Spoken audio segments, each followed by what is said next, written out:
Andrew Halphen, welcome to the Preconstruction podcast. Good morning. It's great to be here.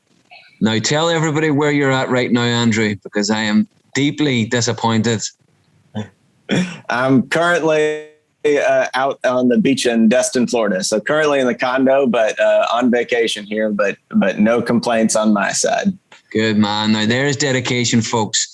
Dedication to the Preconstruction cause. Andrew Halphen is on holidays doing the Preconstruction podcast. I love it. It's good to be here. Good man. How's the holidays going? Are you enjoying yourself? I hope you're relaxing properly. Yeah, it's always great to get away. I think in this business, it's a very, it can be a 24/7 game. So it's always good to get away, unplug, turn off the email and just, sneak away for a couple of days or a week. I think it's really important. Absolutely, 100%. To talk a lot about burnout right now, the amount of bids that are coming through people's desks, it's unheard of. Definitely in the last 10 years, the amount of bids that people and estimators and pre-con teams are expected to bang out, it's you definitely need your break. And I can't think of a better place than Florida. Yeah, it's perfect. Good man. Okay, well, let's get back into it, Andrew.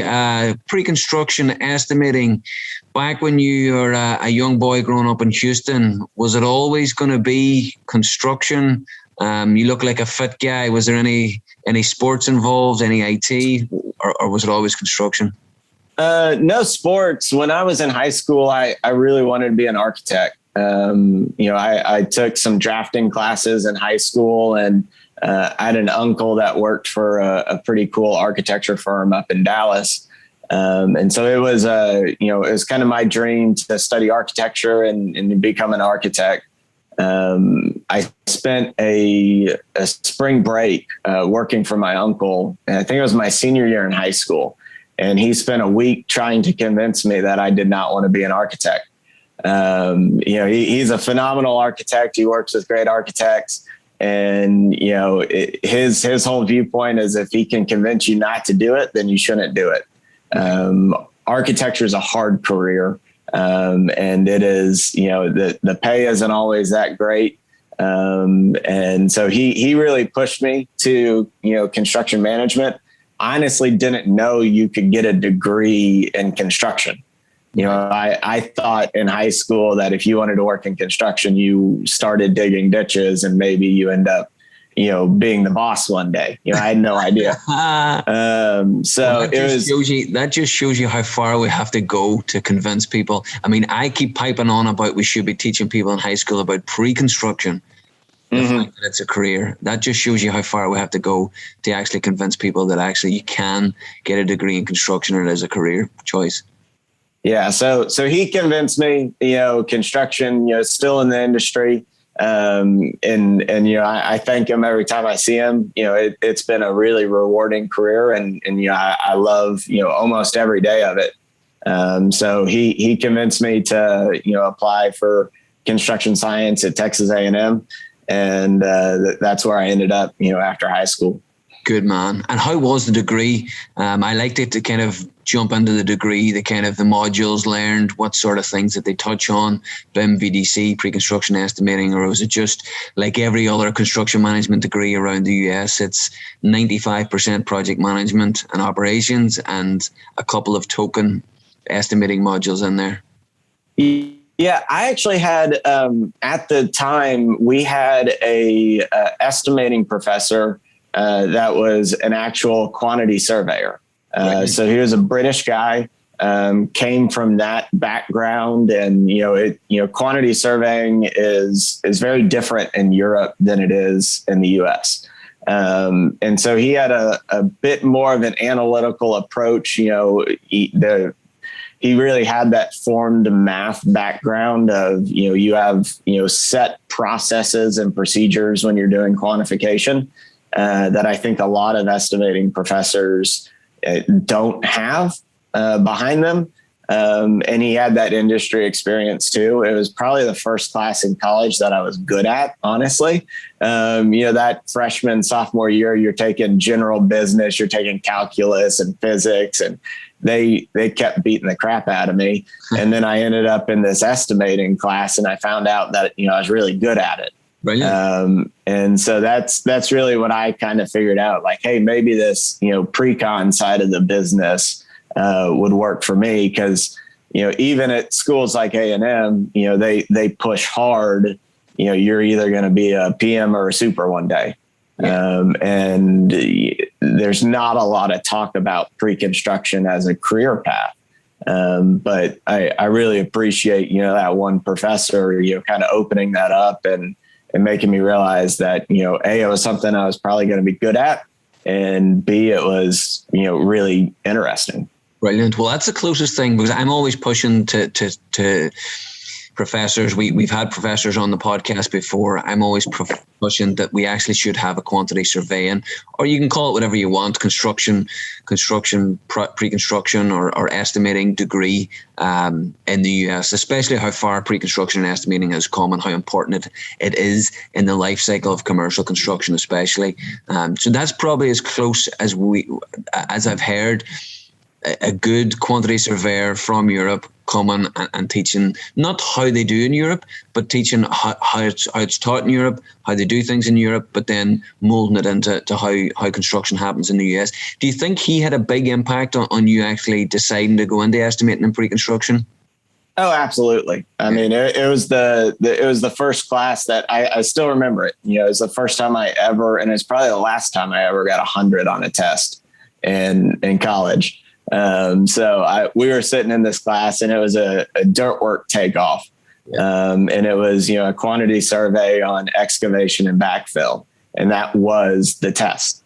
And I remember a lot of my fellow students, it's dividing by 27, you got to do spoils factors. It's not, in retrospect, it's not anything rocket science, but, when you're a dumb college kid, if you don't listen to the guy, you can get that math pretty wrong. And so I remember looking around after taking that test, most of my fellow students got like 50s or 60s, there were not a lot of great grades. And I was sitting there, and like, for the first time, I was the smart kid, and I was like, oh, well, if I can do this, maybe I can end up in this business. And I still remember going to, career fairs at A&M, because A&M does require a full semester internship, which is one of the best things they do as a program. And I remember going to the career fair and saying, talking with Turner or, Skanska or the different firms there, and telling them like, hey, I want to be in estimating. And most of them would just look at you like you got two heads. They're like, because the guys recruiting are always, senior PEs or assistant supers, or you might have a VP there randomly, but, they're not the people doing recruiting at a lot of the career fairs don't know anything about estimating. But when they forwarded my resume to the estimating group, they got all excited, because it's not often that you get someone that honestly is interested in pre-con. Yeah, absolutely. I think it's 1 or 2%. Any clients that I speak with that go to career fairs, it's 1 or 2 out of 100 that I actually asked about estimating. And literally, they don't come in and say, I want to be an estimator. They ask about it. What's this estimating pre-construction? What's this nonsense you talk about? And that's amazing. So I'm sure their eyes lit up. But I'm just thinking that I think it would, because of A&M, if you had have gone to another university or did another course and that didn't touch on estimating, you probably would have been the same. You probably would have been going, oh, well, I'll do field engineering, project engineering, assistant project management. You would have gone down that line as well. It was just the professor, which I think is brilliant. I would love to know your peers in that class, how many actually went into pre-construction and estimating? Yeah, actually, because I've stayed in touch with some of them. I think, how there's, hundreds of students every semester graduating, but there was, probably a handful, less than 10 that ended up in it. Okay. It's not a huge side of the industry anyway, but it's definitely not well fed. From the market. And I know now, sitting where I am today, we're always looking for talent. We're always looking for people that want to do it. The last thing we want to do is pull in someone that wants to be a project engineer, and they come in and, they just hate counting things and they think it's the worst thing ever. And it's really a great career, but they've never known anything about it. And so it's hard to sell someone that day one doesn't want to do what you do. And that's my biggest gripe with the whole thing. I think there's a massive gap, or the amount of people and graduates and even high school people that like construction, but they don't want to go and put their hard hat on, get the wellies on, get their hands dirty and their feet dirty, but actually like numbers and like the quantifiables of black and white. So kind of like accountancy or law, the black and white of everything, but actually want to build things. They feel that there's not a space for them in construction, where in fact there is, and a big space at that, with huge potential, huge growth opportunities, and it pays really, really well. Well, and I think one of my places to try and steal people from is that, architect that has 2-3 years of experience, whether it be interiors, exteriors, or whatever their experience is. Those have been some of the best estimators to work with and hire, is those people with that architecture background, because we spend so much time interfacing and communicating with architects, that it can be really disarming if I bring in, one of their peers. Brilliant. So if we're having to talk, if we're having to have a hard conversation with budget, which these days we're having a lot of those, it can be a little more relaxing or a little more understandable if that architect is, talking with someone on my side who, has that architecture degree and that experience and knows that we're not trying to, beat the hell out of their design. We're just trying to get it back into budget. So I've really enjoyed working with, some of the architects that have, jumped ship and come to the fun side of the business, as I'd like to say. I was going to say, you've taken them from the dark side. Brilliant. No, and I agree. Yeah. I mean, I think it's, I'm not saying architecture. You talked about architecture. That's what you want to do, and you got advice from an architect. I'm not saying that it's not fun either. But as you say, it's something that it's an interesting background. So I like that. I'm going to push on that. So you're finished in university. You step into Skanska. So you've obviously picked Skanska from the careers fair. Tell me what it's like having just come out of college, going into a big firm like Skanska, knowing that you want to do estimating, going into the estimating team. It's like any job. It's overwhelming. It's daunting. You're going, how can I ever do this over the next? But you obviously pick it up and you quickly get up to speed. What was that like?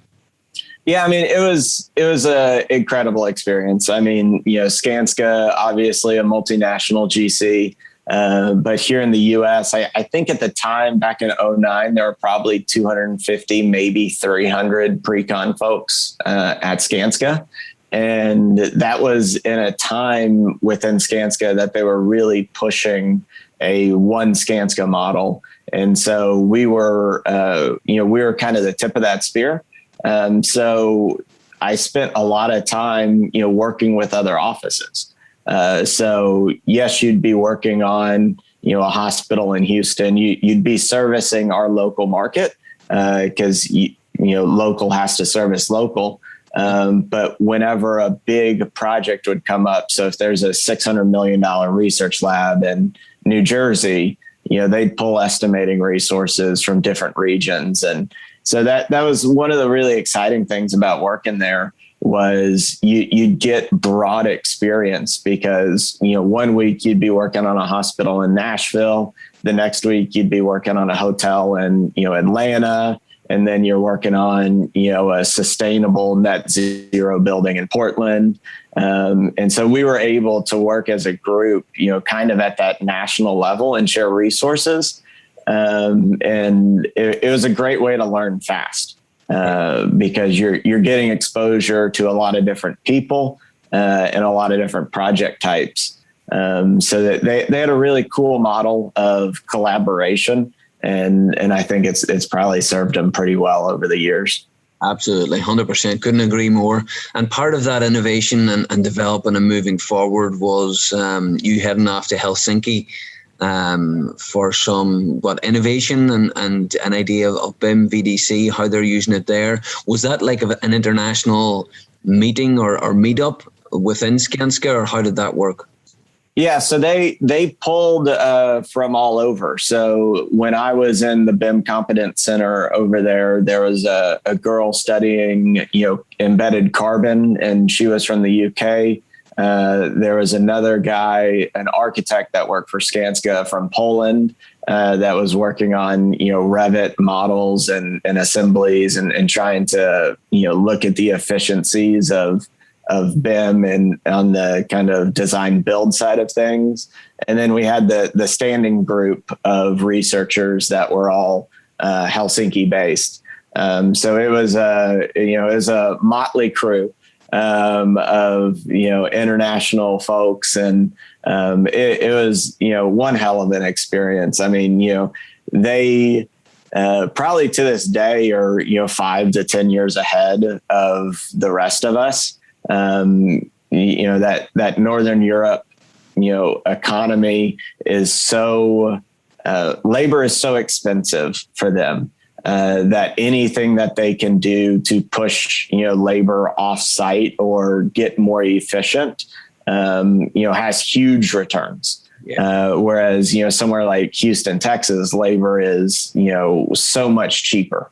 So it's hard to translate some of that, uber focused, pre-construction stuff that they do. But it was really exciting to learn, the different technologies that were out there. In Europe, they're not beholden to, the giant Autodesk overlord that we are kind of held hostage to. Yeah. So that they had different tools to choose from that we don't often, get to play with. But it was eye-opening, and it was a great experience to try and figure out on the technology side, how to really, use the computer to count the stupid things that you don't want to count. So, I always go back to doors. If I could not count doors again, that'd be a great thing. Yeah. So let the computer count the doors, let the computer count the simple stuff, and you can focus on the problem children. Yeah, absolutely. I couldn't agree more. And what was the big takeaway from that? I mean, obviously, I'm sure there was loads of ideas flowing everywhere when you get into like a war room like that, but not only an international war room, and you sit down and you look at ideas and technologies. What was the big thing back then that you thought, that's going to be a game changer, and I can't wait till that day?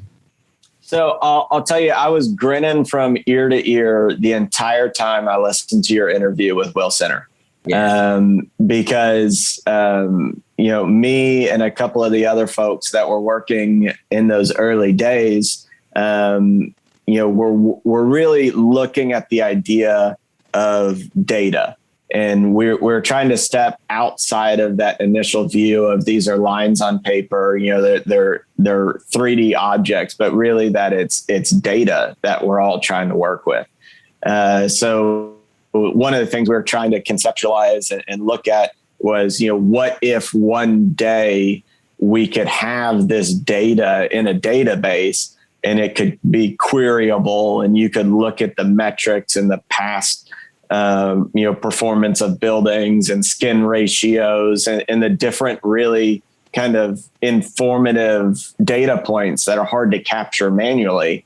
So when I was listening to you talk to Will and how they're pushing Power BI and their analytics thing, I would say that was one of the things that we were working on, back in, 2011 was the early days of trying to imagine, and we said it a lot, is, how do we tell stories with the data? Because there was, this, when the BIM kind of thing hit our industry, it was just a tidal wave of data. and we're still trying to claw our way out of it and to amalgamate and change that data into something that's an actual competent story. Yeah. So that was kind of the big research focus was how do we deal with this data, and how can we, manage and get it into, deliverable formats that work. I think tools like Power BI now are actually allowing it to happen more efficiently. It was pretty clunky back in those early days. But it's been super exciting to see, some of that early research, come forward and end up being a success for guys like Will. Absolutely. Yeah. I mean, anybody that hasn't listened to the interview, Will Center it's so refreshing, and it's an eye opener to a lot of people. And he's just a smart guy, cool, smart guy. So I'm glad you referenced, and shout out to Will if he's listening. Yeah. But that's amazing. I mean, I agree with you. I mean, you mentioned Northern Europe there being so far ahead. I think there's certain firms in the US that are so far ahead of everyone else, and everyone else is just playing catch up. I think, to be honest with you, I think COVID in 2020 is a big help to those mid-sized firms because it gave them an opportunity to breathe. They weren't as busy, so they actually got time to look into pre-construction technology and see how it could expedite and complement the already overworked pre-construction and estimating team. Cool. So give me an idea of some of your standout projects now, Andrew. Was there any that you could kind of hang your hat on and go, you know what, I really enjoyed that. That was a serious accomplishment. Yeah. So when I was at Skanska, worked on a lot of healthcare stuff. I was involved in a project that somehow ended up being a bar bet, from what we understand, between one of our regional managers and the client. Both that guy and the client were talking one day and said, I don't think any of us have ever built a hospital in a year. And so somehow it got put on us to do it. So that was actually, I followed that project from pre-construction into the field. And I became a project engineer on that job. And that, that's something I'll tell to anyone in estimating. You have to go out and get, field experience at some point. And it's ideally suited if you can follow a job you've been, servicing on Precon out into the field. And that happened for me on that job. And so, on that project, it was doing the estimating, doing the buyout, getting the contract set up, and then going out and, starting on submittals and RFIs and getting going. And it was a really cool opportunity. And, that project had a lot of prefabrication. We used BIM. It was a pretty, complex thing. And, to this day, I can say, from scraping dirt to turning over the hospital for the client, it was 365 days. And so that was a standout one for me. That was pretty early in the career, but definitely, year and a half, 2 years ago, we finished up the new Ranger Stadium. And so I moved up to Arlington at the onset of that project. And stayed, on site through, completion. So servicing on a job like that, there's pre-con needs up until the last day. We were writing contracts, negotiating scopes, near turnover with different things. So it had a need for that pre-con service.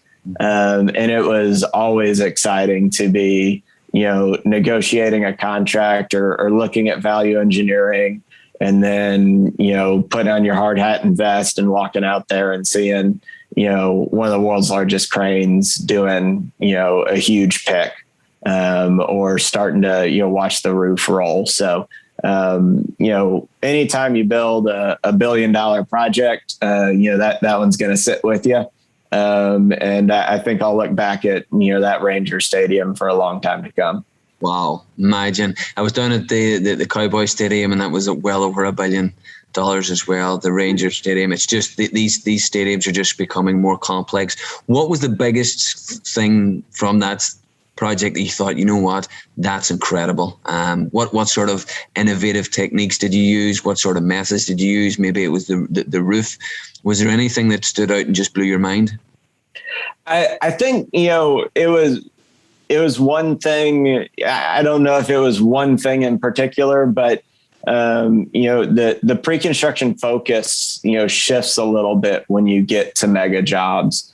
There's a lot more focus on risk. So when you're looking at a $200 million steel subcontractor, you're looking at a $100 million electrical contract. You're really trying to manage the risk side of things, and often, in pre-construction, we can sometimes get overly focused on dollars. Hey, this is a good deal. This is a good deal. And it's not that we ignore our operations counterparts, but, on a, small, office building project, the difference between an A+ electrician and a, B+ electrician really isn't going to hurt the schedule. It might be a little more headache. But when you're doing these super large, complex projects, it's really about aligning the project with the right people. So the roofer we ended up selecting for the project did the Cowboy Stadium with us. He'd done other large projects, and when you get on something like this where all of your hoisting is done by helicopter, you need someone that has experience in it. So it was really eye-opening for me to kind of, it's not that you're not focusing on dollars, but you're equally focusing on experience, competence, and really at the end of the day, and it's something we're known for, is the ability to open that stadium on the day we promised. Yeah. And we know there's going to be a million problems. There's going to be, tons of delays. There's going to be something that goes wrong. But we're going to open the stadium. Yeah. So it's about getting buy-in from the trade contractors and making sure that, you can deliver a contract that is, it's under the owner's budget. But at the end of the day, these people are going to be able to service us in a way that, is going to be, an aligned set of goals, and, we're going to get the thing open. Yeah, a proper team effort. And it's like sports. I always make the analogy with sports. I mean, nobody ever won everything with a team full of Tom Brady's. You do need specialist people to make something like that as large and as a mega project as complex as that. But that's, it's some achievement, especially going through pre-con with it and then going and doing it on site as well. I'm sure it was a satisfying one. So what's the future hold? What's next on the agenda? Are you going to relocate to another stadium, or what's the plans? Yeah, so I'm back in Houston, Texas, loving it. Not really planning to move, but in this industry, you gotta be willing to go where the work is. I think COVID has shifted that a bit. I keep seeing remote work opportunities, and in the office one day or in the office on bid day, and I think that's probably a pretty cool innovation. That's going to have an impact on us. Just right now, I'd say I'm loving Houston, and, focusing on, hopefully, a post-COVID economy that's a little bit less stressful than the current one. With material prices that are exactly what they should be rather than fluctuating. Yeah, it has been an absolute learning experience this last 18 months. I got in the business in 2009, and, yes, we cared every once in a while about escalation, but, we would only really ever care about it if we're trying to, compare an old project to a new project. It wasn't really a felt thing in the business. Yeah. Right now we're seeing monthly 1 to 2 to 3% increases. And it has been, they pay us to know what's going on. They pay us to know how much things cost. And on a weekly basis, I'm struggling to understand fundamentally what things cost. So it has been a really, really challenging year. And we're not seeing that slow down. So it's really been, I'd say this last year has been about, what's possible. There's people out there that have kind of given up and they're saying, well, you're going to get what you get. But clients don't pay us for that. They pay us for solutions. So that's been honestly the exciting part of it is like, okay, so PVC isn't available. Yeah, Andrew, no doubt about it. The Rangers project, I mean, huge, complex, mega project. Love your feedback on that. If we can just quickly touch on Houston, Andrew, I mean, essentially that's my day-to-day bread and butter is relocating pre-construction and estimating talent all over the US. I've been to Texas, been to Dallas, haven't made it to Houston yet. It's on the list. What kind of place is it? If we've got a few jobs down there now and we're trying to get candidates to relocate to Houston, what's the attraction? What do you like about it? What would make people move there? Yeah, I mean, I first have to take a dig at Dallas. So Houston is, of course, a way cooler town than Dallas. Growing up here, it's a huge city. We're home to NASA. We're home to, the Astros and a lot of cool stuff. The biggest thing with Houston is, it's probably the most diverse city in the United States. And it is, an incredible place to live and work. There's always incredible food, nightlife. There's always something to do. And it's a working town. There's kind of the two ends of the spectrum, both on the oil and gas side and then the medical. So we have, the Texas Medical Center that's booming right now. They're doing some very large construction projects out there, and it's, the world's largest medical center already, and it's just growing.